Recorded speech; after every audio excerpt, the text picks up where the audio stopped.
mga tao, yung sistema na ng kaan, kung pre ako'y makakatayo, mapapaliwanag natin ng maayos. Tama, yung parang yung nangyari sa iyo, ano? Ngayon, Bahay, sugay, droga. Ngayon, paano mo yun eh? Sabi nga ni Pastor ng, akala ko ikaw ay reverend na. Pero may nag-prophesy pa nga sa akin, pare. I had thousands of people, pare. Iyak na pare yung nagprisa. Hindi kita pare. Iyak na, Lord. Bata, matanda, Lord. Grabe. Ang batang ito pa. Ang kanyang anointing. Oo, pare. Iyak pare yung matanda. Katal, speak in tongues.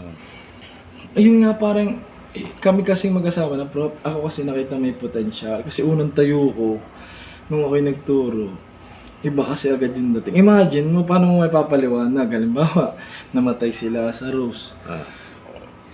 Pinaalis yung bato. Alam ko nga pare kung bakit may apatan tayo, may siyaman at saka may apat na puan. Alam ko nga kung bakit. Pare, papaliwanag ko sa inyo, pero hindi ko binibreak ang ating rules. Ikaw pare nag-exam. Pag nag-exam ka, yung marka mo mababago pa pagkatapos ng exam.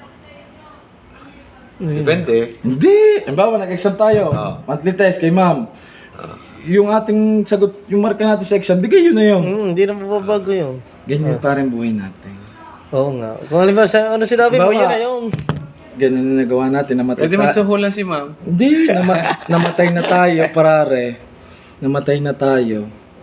Tapos na doon. Hindi, pare, ito na yung pinapanalangin mo pa yung namatay.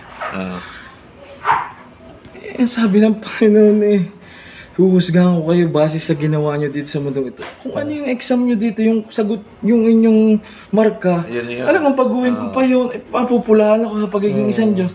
Pre, nakaugalian na natin yun. Yun yung itaninim pa rin ng Diablo. Di ka sabi, ligtas niya po sa purgatorio. Kung ganyan lang din pala, kahit magratratan ako ng tao ngayon, pag namatay naman ako, ipananalangit ako, makakapunta ng langit. Tama ka ako, pare. Tama. Putang hindutin ko na ito. Papanalangin nila ako pag namatay. Pero hindi yun. Kung anong ginawa mo dito, pare. John chapter 14 verse 6. Yun na yan. Doon ka husgan sa nagawa mo sa Panginoon, pare. So, Ano chapter yun, pare? Para malampasan. Anong chapter? John chapter 1 verse 9, John chapter 14 verse 6, Romans chapter 10 verse 9 and 10, Ephesians chapter 2 verse 8 and 9, John chapter 1 verse 12. Pare. Ang dami na po.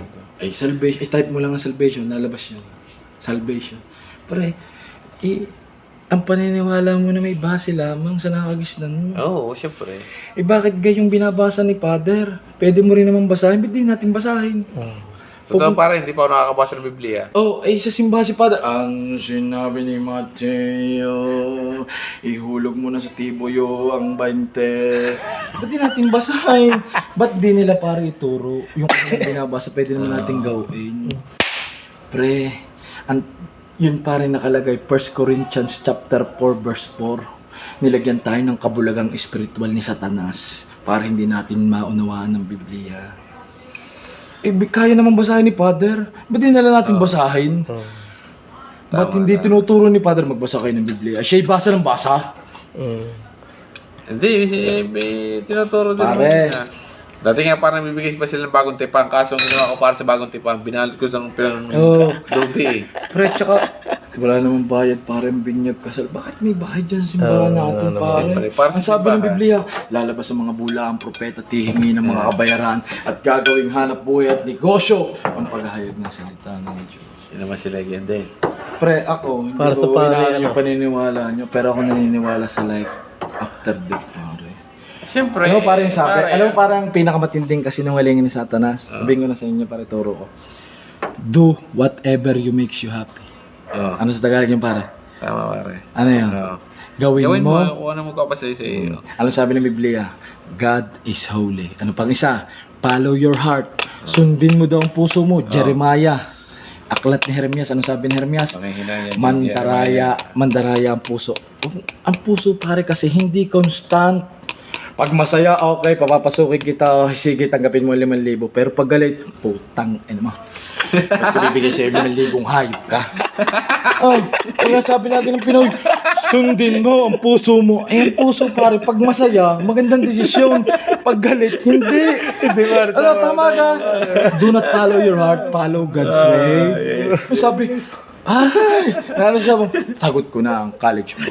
Ngayon natalo sa putang, wala kang ginagawang hat. Eh, pag sinundan ng puso, alam yan. Hindi yung para alam ng iba, dahil ganado. Ano pang isa? Do what the... YOLO, you only live once daw. Ano yung isang beses ka lang mabubuhay. Ako, parang kayo papaniwala. Yun ang isa pang kasinungalingan. Isang beses ka lang mabubuhay. Pag mababasa mo yung sa Luke, si Lazarus tsaka yung mayaman na nasa mainit tsaka nasa magandang katayuan. Bakit naman natin alam mo parang ito na, why would I settle for counterfeit pleasure? Sexy, isang iyot, asawa, 6 years na kami.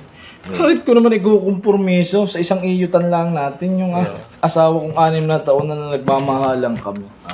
Bakit para?